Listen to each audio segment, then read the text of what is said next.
Բարև բոլորին, այսօր կրկին ուզեմ անդրադառնալ մեքենաների ձմեռային անվտանգ երթևեկությանը եւ խնամքին, բայց ավելի ծավալուն։ Այս մի տարբերակը կոչվում է Zanos, այս մի տարբերակը կոչվում է Snos։ Միջամտում է արդյոք մեքենայի ստաբիլացնող համակարգը, թե չէ։ Մեկը կգտնվեն անփույթ ու անփորձ վարորդներ, որոնք ուղղակի կարան գան ու նույնիսկ կանգնած տեղը խփեն մեքենային։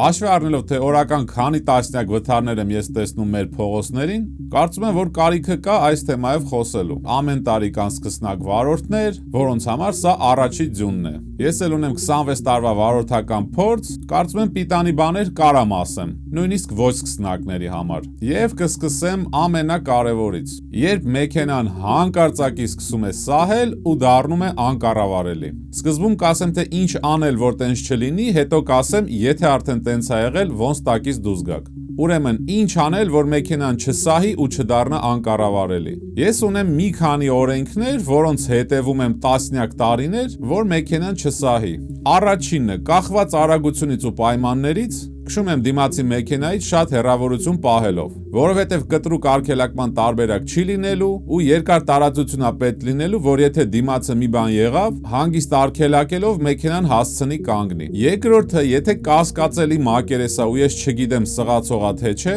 ես եղած մեքենաների հոսքից արագ չեմ գնում ու պահում եմ ապահով դիստանցիա, նայելով թե ոնց են պահում դիմացի մեքենաները իրանց ճանապարհին։ Եթե բոլորը առանց խնդիրների տվյալ արագությամբ գնում են տվյալ մակերեսի վրայով, դա նշանակում է, որ ես հաստատ ապահով կգնամ։ Հաշվի առնելով, որ իմ անվադողերը միշտ նոր են ու բարձր բրենդերի, մեքենան էլ Audi Quattro է, որը ունի լիքը ստաբիլիզացնող համակարգեր։ Երրորդը, եթե իմ կողքերը առանձնապես մեքենաներ չկան, ու ես ինքս պետքա որոշեմ ինչ արագությամբ պետքա գնամ, նաև ուզում եմ հասկանալ, թե ինչ է կատարվում իմ ակերի տակ, ես ապահով եւ ուղիղ հատվածներում, երբ իմ մեքենայի ընթացքը ուղիղ է, այլ ոչ թե գտնվում եմ շրջադարձի մեջ, ապա ես շատ սահուն, թեթև ավելացնում եմ արագությունը։ Եվ նայում եմ, միջամտում է արդյոք մեքենայի ստաբիլացնող համակարգը, թե չէ։ Դա այն դեղին եռանկյունի թարթող նշանն է։ Եթե թարթեց, ուրեմն շատ զգուշ եմ, որովհետև դա նշանակում է կտրուկ արագացնելուց կամ մանևր անելուց մեքենան սահելու է։ Չորրորդը, նույն այդ ապահով պայմաններում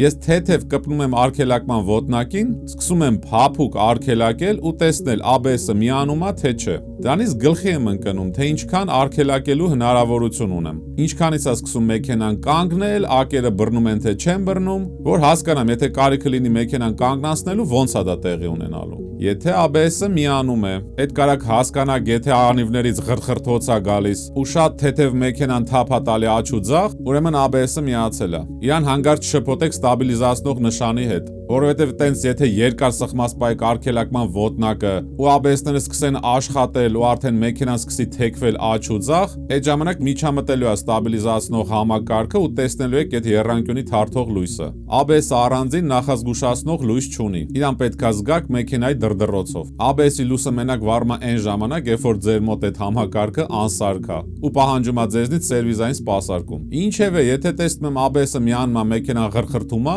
ես սկսում եմ ավելի զգուշ ու հանգիստ քշել։ Իսկ եթե չի միանում ABS-ը եւ մեքենան քիչ թե շատ ինչ որ կանխատեսելի վստահությունով դանդաղում է, ուրեմն ամեն ինչ այդքան էլ վատ չի։ 5-րդը, շրջադարձերի դեպքում մինչև շրջադարձին հասնելը ես այնքան եմ իջեցնում արագությունը, որ կարիք չլինի շրջադարձի ժամանակ կպնել արգելակման ոտնակին։ 6-րդը, եթե արդեն գիտեք, որ պոտենցիալ սղացող վտանգավոր տեղով պետք է իջնեք ներքև, նախորդ ձեր փոխանցման տուփով իջացրեք արագությունը ու մի օգտագործեք արգելակման ոտնակը։ Փոխանցման տուփերը լինում են տարբեր։ Դե մեխանիկական քշողները արդեն գիտեն ինչա պետք անել։ Ավտոմատի վրա էլ կախված մեքենայից լինում է մանուալ ռեժիմ, որ հնարավորություն կա փոխանցումը իջացնել պլյուսով կամ մինուսով, մինուսով իջացնում եք փոխանցումը։ Կամ կարա գրած լինի 1, 2, 3, 4 ու դրանցով եք իջացնում ձեր արագությունը։ Դնելով երկրորդ կամ առաջին, դա արդեն կախված է թե ինչքան կտրուկ դիք եք դուք իջնելու ու ինչքան քիչ արագություն է ձեզ պետք։ Լինում է նաև, որ փոխանցման տուփի վրա գրած է լինում L տառը, կամ կարա այսպիսի նշանով կոճակ լինի։ Դա միացնելու դեպքում կարաք նույնիսկ չկպնեք արգելակման ոտնակին,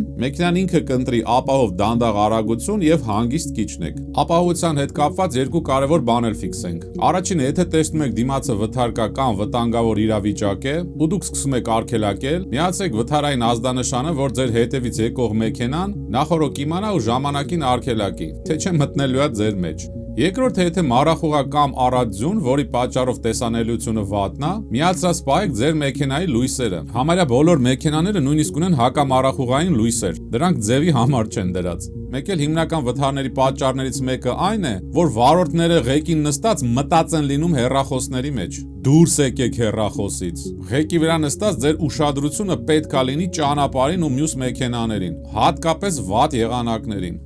Իսկ հիմա ձեզ կասեմ, եթե արդեն ինչ-ինչ պատճառներով մեքենան սահում է, ինչ եմ ես փորձում անել։ Ես կդիտարկեմ ամենատարածված սահելու երկու տարբերակը եւ վերջում կասեմ ամենալավ աշխատող ու փորձած տարբերակը, որը 100% երաշխավորված աշխատում է։ Նենց որ շարունակեք դիտելը, որ բաց չթողեք։ Ուրեմն սահելու հետ կապված հարցերը ես բացատրել եմ այս ձևով, որտեղ ստեղ ամենալավ տեսանելին է ու ամենալավ հասկանալին։ Սառած ճանապարհներին ամենաշատ հավանականությունը, որ մեքենան փախնում է, այսենց կոր տարածություններ անցնելն է։ Իհարկե ուղիղ տեղերն էլ լինում, բայց այն պրինցիպը, որ ստե բացատրեմ, դա նաև վերաբերվում է ուղիղ ճանապարհներին։ Եվ ամենատարածված մեքենան սահելու տարբերակը, դա մեկը այն է, երբ որ դուք անցնում եք այսենց կոր շրջադարձ ու շրջադարձի ժամանակ ձեր մեքենան այսենց սկսում է թեքել, մյուսը դա այն է, որ էլի այսենց անցնում եք շրջադարձ ու մեքենան այսենց գնում է կողք։ Այս մի տարբերակը կոչվում է զանոս։ Այս մի տարբերակը կոչվում է սնոս։ Իրանց հիմնական տարբերությունը իրարից այն է մեկը, երբ որ ձեր հետևը սենց սկսում է կողք գնալ, այսինքն դուք ստեղ կենտրոնում նստած պետքա զգաք, որ մեքենան այսենց քիթը թեքվում է ձախ, հետևը գնում է աջ։ Այդ զանոսն է, դրա դեմ պետքա ուրիշ ձև պայքարել։ Մյուսը զգալու եք, որ դուք ուղակի պետքա գնաք ձախ, բայց մեքենան այսենց գնում է աջ։ Տենց իրավիճակներին նպաստում է մի քանի բան։ Առաջին, եթե դուք շատ մեծ արագությամբ եք գնում ու թեկուզ չեք ավելացնում գազը շրջադարձի ժամանակ, դուք սենց ուղակի սենց գալու եք ու այսենց թռնեք դուս։ Այս ավելի շատ սնոս է լինելու։ Մյուսը, որ էլի սենց է լինում, դա որ դուք այս շրջադարձի ժամանակ ավելացնելու եք ձեր գազը, ու եթե ձեր մեքենան հետևի քաշող է, սենց գալու է այսենց լինի, այսինքն գնալու է զանոս, եթե մեքենան դիմացի քաշող է, գազը ավելացնեք, գնալու է այսենց կողք, սնոս։ 4 քաշող մեքենաներն էլ էլի շատ հանգիստ, եթե ղեկը մի քիչ շատ թեքեք կամ ինչ որ տեղ ստեղ լինի մի քիչ ավելի շատ սառած, միտեղ քիչ, նույն ձև էլի 4 քաշողը կարա գա սենց էլ լինի, կախված ձեր պահվածքից, կարա նաև գա սենց լինի։ Նույնիսկ 4 քաշողներն են լինում տարբեր, լինում է 4 քաշող, որ հիմնականում դեմն է տանում, հենց տենում է, որ մեքենա սահում է, միացնում է հետևը, լինում է, որ հետևն է քաշում հիմնականում, հենց տենում է, փախնում է, միացնում է դեմը։ Կախված այդ ամեն ինչից, մի խոսքով 4 քաշող մեքենան էլ կարա սենց փախնի ու կարա գա սենց դեպի դուրս։ Տորմուս տալուց էլ եթե գաք հասնեք ստեղ ու տորմուս տակ, կարա սենց փախնի կամ էլի սենց դուրս։ Մի խոսքով, եթե սենց գալիս եք ու ձեր մոտ լինում է զանոս, ինչա պետք անել։ Ակերի դիրքը ցույց տալու համար ես ձեռքս սենց կպահեմ ու սրանով ոնց որ կհասկանաք, թե ակերը ոնց է պետք ղեկով շարժել։ Դրա համար սենց կբացեմ դուռը, որ ոնց ինչ թիթիզ բացող դուռ է, որ սենց կարողանամ մի ձեռով բռնեմ ու սենց ցույց տամ, հա, որ ղեկն էլ կարողանաք հասկանաք ոնց է լինում աշխատացնել։ Ուրեմն տեսեք, եթե սենց մի քիչ թեք ձևով արդեն սենց գալիս եք ու մեքենան սկսում է այսենց սահել, հետևը տանել աջ, այդ դեպքում ձեր այս թեք ղեկը մի քիչ ուղում եք այսենց դեպի այն կողմ, որտեղ ձեր զանոսն է, այսինքն եթե ձեր հետևը տանում է աջ, ղեկը էլի թեքում եք աջ։ Սրա իմաստը այն է, որ երբ որ մեքենան գա ու այսենց լինի, այսինքն սենց գալիս եք, հա, մեքենան գնում է, այսենց ղեկը ուղում եք ու փորձում եք ակերով ուղղություն տակ, որ քիթը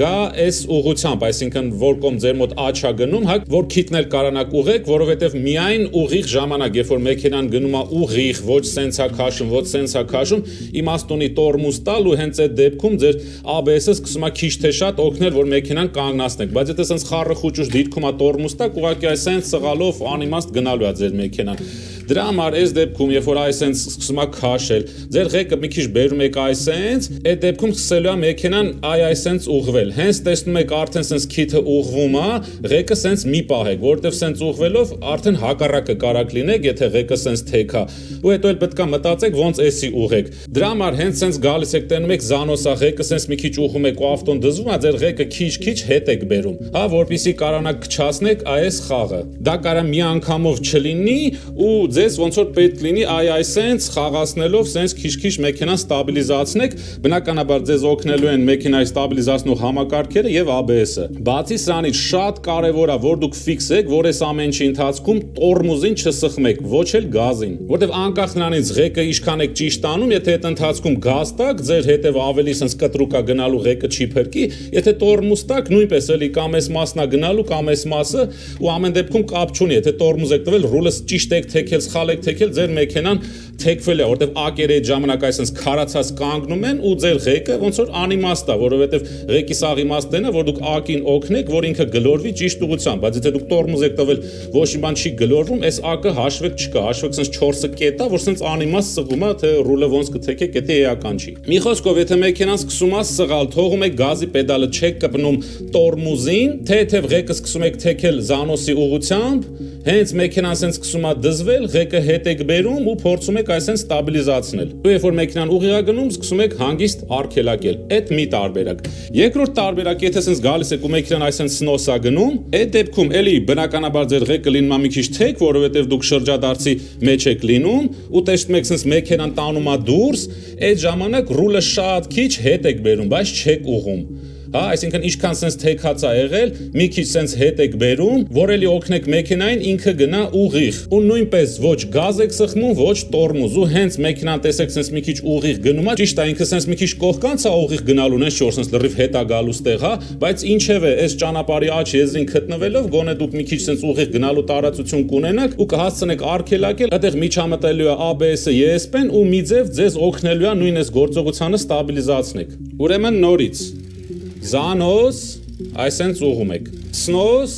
այսենց ուղում եք, առանց տորմուզ կամ գազ սխմելու։ Բայց դեզ ասեմ, որ էսի երաշխավորված տարբերակ չի, որովհետև կարա ճանապարհը իսկականից շատ սառույց լինի ու դուք կապ չունի, ինչքան հմուտ ձևի փորձեք այս ամեն ինչ անեք, ինչքան ճիշտ անեք, մեկը ձեր մեքենան մի դեպքում այսենց սղալով գնալու է, մյուս դեպքում ուղղակի այսենց սղալով թռնելու է դուս։ Այս տարբերակը ուղղակի հնարավորություն է ձեզ տալիս, որ դուք հնարավորինս խուսափեք վթարից։ Ու պարտադիր չի հետ գաք ճանապարհի վրա, հա, շատ դեպքերում իրոք դուք տեսնում եք, որ տարբերակ չկա, այսինքն այնքան է ձեր զանոսը sense լինում կամ սնոսը դուս, որ այդ ամեն ինչը ուղղակի չի աշխատում, այդ դեպքում նայում եք, թե որտեղ աստեղ ապահով տեղ, չգիտեմ, եթե ձներա փորձում եք հելնեք ձների վրա, եթե ինչ որ մի բան է, փորձում եք sense հենել պատին, հա, գոնե sense մի քիչ իրան կանգնացնեք, բայց sense քթով չեթակ խփեք ընկնեք ձորը, հա, ու դա էլ է շատ կարևոր, երբ որ դուք հասկանում եք, որ տարբերակ չկա փրկվելու, նայեք, թե գոնե ինչ որ ծառմարի չխփեք, հա, sense մի հատ հանգիստ միտեղ հելնեք փափուկ ձների մեջ լրվեք։ Մի կարևոր բան էլ նշեմ, այս ամեն ինչ անելուց, որտեղ դուք ուզում եք գնաք, միշտ հայացք ուղղեք այդ կողմ։ Դա հոգեբանորեն ձեզ արդեն տրամադրելու է, որ դուք ճիշտ զգաք, ոնց եք ուզում տանեք մեքենան։ Եվ այս նույն սխեման աշխատում է դեպի հակառակ շրջադարձի համար, նույն բանը չբացատրեմ, կարաք վիդեոն հայլային շուռ տակ մի հատ տես բանը հակառակ նայեք։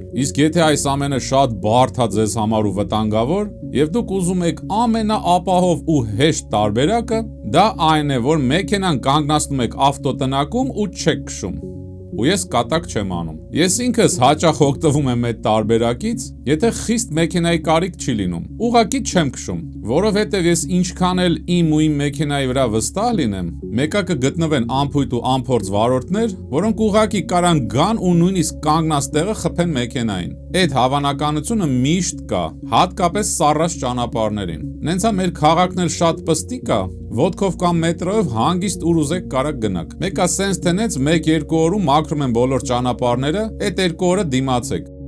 Որպեսզի այս տեսանյութը շատ երկար չլինի, ես իրան կբաժանեմ երկու մասի եւ այս մասով կսահմանափակվեմ մեքենան ձմեռները ապահով վարելու կանոններով։ Եվ շուտով դուրս կգա երկրորդ մասը, որտեղ արդեն խոսալու եմ մեքենայի ձմեռային խնամքի մասին։ Այնտեղ կխոսամ, թե ինչքան է պետք ձմեռները մեքենան տաք հասնել, ոնց է ազդում ձեր ընտրած յուղը այդ ամենի վրա, խոսեմ անտիֆրիզից եւ էլի տես մանր-մուներ բաներից, որպեսզի ձեր մեքենան ձեզ ծառայի երկար։ Իսկ այսօր այսքանը ձեզ մաղթում եմ անփորձանք երթևեկություն, առայժմ։